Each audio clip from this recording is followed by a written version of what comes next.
योगी आदित्यनाथ सरकार की कैबिनेट बैठक हुई। लोक भवन के एनेक्सी में मुख्यमंत्री योगी ने अपने सभी कैबिनेट मंत्रियों और संबंधित विभाग के सचिवों के साथ बैठक की। बैठक में कुल 14 अहम फैसले प्रस्तावों को मुहर लगी। कैबिनेट ने निर्णय लिया है कि लैब असिस्टेंट भर्ती के लिए 25% सीटें प्रमोशन के आधार पर भरी जाएंगी।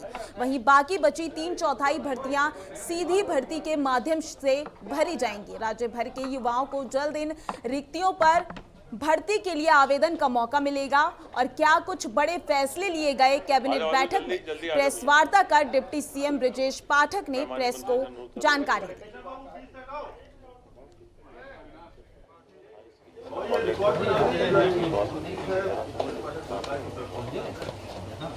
उत्तर प्रदेश कैबिनेट की बहुत ही महत्वपूर्ण बैठक हुई।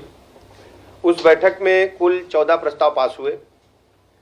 4 प्रस्तावों के बारे में हमारे आदरणीय पर्यटन मंत्री जी ने और लोक निर्माण विभाग की जो महत्वपूर्ण एक परियोजना थी उसके बारे में आदरणीय वित्त मंत्री हमारे वरिष्ठ साथी आदरणीय खन्ना जी ने पूरा आपको बताया है। इसके अलावा जो महत्वपूर्ण हमारे सामने था, एक विषय लखनऊ में national centre for disease control NCDC का एक केंद्र यहाँ पर खुलना है। लखनऊ के सरोजिनी नगर में उसके लिए ज़मीन चिन्हित कर ली गई है और उसको लीज पर दिया जाना है NCDC को, national centre for disease control को। और उनकी शर्त ये थी कि जो निःशुल्क ज़मीन देगा वहीं वो खोलेंगे। पूरे भारतवर्ष में ऐसे 6 सेंटर खोले जाने हैं, उसमें लखनऊ का भी चयन हुआ है।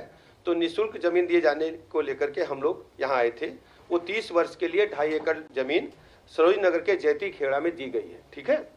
दूसरा एक महत्वपूर्ण मामला था, हमारे जो चिकित्सा विभाग में लैब असिस्टेंट के पद होते हैं और उन लोगों की काफ़ी समय से डिमांड थी कि लैब टेक्नीशियन के पद पर उन्हें प्रमोट किया जाए। इस विषय में माननीय न्यायालय में भी कई बार मुकदमेबाजी हुई। तो सरकार ने निर्णय लिया है कि 25% लैब असिस्टेंट को और शेष को वो सीधी भर्ती के माध्यम से भरेंगे लैब टेक्नीशियंस को। तो अब प्रमोशन में लैब असिस्टेंट को जो कुल पद होंगे उसमें 25% जो है वो प्रमोशन से भरे जाएंगे लैब टेक्नीशियन के पद पर, और शेष को हम सीधी भर्ती से लेंगे। इसकी वजह से नियमावली में संशोधन करने के लिए कैबिनेट ने स्वीकृति प्रदान की है। हाँ, लैब टेक्नीशियन के 25% पद जो हैं वो प्रमोशन से भरे जाने के लिए नियमावली में संशोधन आज कैबिनेट ने किया है। जो लैब असिस्टेंट पर होते हैं, लैब असिस्टेंट जो होते हैं उनको 25% का इसमें कोटा निर्धारित कर दिया गया है। वो आज नियमावली में, ये निर्णय तो पहले हो चुका था कि 25% किए जाएं, लेकिन नियमावली नहीं बन पाई थी। नियमावली न बनने के कारण काफ़ी समय से मुकदमेबाजी हो रही। आज कैबिनेट ने निर्णय लेकर के इसको 25% और 75% बंटवारा करते हुए इसको नियमावली में संशोधन अनुमति दे दी है। इसके अलावा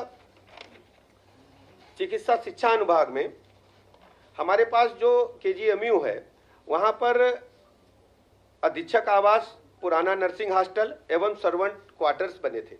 उनको ध्वस्तीकरण के लिए हम लोग कैबिनेट में आए थे और कैबिनेट में आने का कारण ध्वस्तीकरण के साथ साथ जो उसकी कुल मूल्य था उसको ध्वस्तीकरण के बाद जो नीलामी में धनराशि आएगी उसको शेष धनराशि को बट्टे खाते में डालने के लिए हम लोग कैबिनेट में आए थे।